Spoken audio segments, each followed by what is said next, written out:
आगामी महापालिका निवडणुकीच्या पार्श्वभूमीवर सर्वच राजकीय पक्षांनी मोर्चे बांधणी सुरू केली आहे। विशेष म्हणजे सर्वात चर्चेत असलेल्या मुंबई महापालिकेच्या पार्श्वभूमीवर राज ठाकरेंची साथ मिळवण्यासाठी महायुतीसह उद्धव ठाकरेंच्या शिवसेनेमध्ये रस्सीखेच पाहायला मिळते। एकीकडे ठाकरे बंधू एकत्र येण्याची चर्चा आणि बॅनरबाजी जोरात सुरू आहे, तर दुसरीकडे भाजपकडून प्रयत्न सुरू आहेत आणि तिसरीकडे शिंदेंच्या शिवसेनेकडून सुद्धा गाठीभेटींचा सिलसिला सुरू आहे। शिवसेना मनसे युतीबाबत मंत्री उदय सामंत यांच्याकडून विशेष प्रयत्न सुरू आहेत।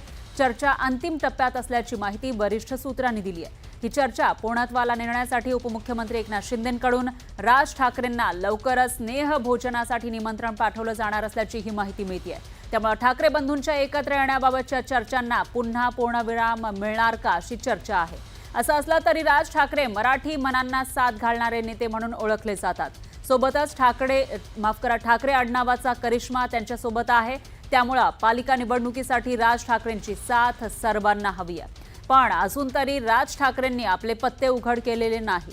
पण गेल्या काही वर्षात राज ठाकरेंनी बदलत्या राजकीय भूमिका नेहमीच चर्चेत राहिलेल्या आहेत।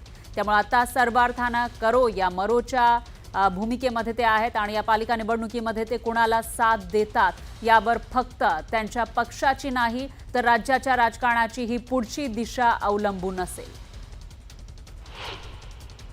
मला असं वाटतं कोणाच्या घरी आपण जेवायला गेलो किंवा कोण आपल्या घरी जेवायला आलं याच्यावर काही गोष्टी ठरत नसतात। युती किंवा आघाडीचा निर्णय हा आयडिओलॉजिकल नंतर तुमच्या बाकीच्या बऱ्याचशा गोष्टींवर अवलंबून असतो।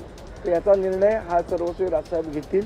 पण कोण कोणाच्या घरी जेवायला गेलं म्हणून लगेच युती होते किंवा कोण कोणाला भेटलं म्हणून लगेच आघाडी होते अशातला काही भाग नाही आहे। महाराष्ट्राची परंपरा आहे, लोक एकमेकांकडे जातात।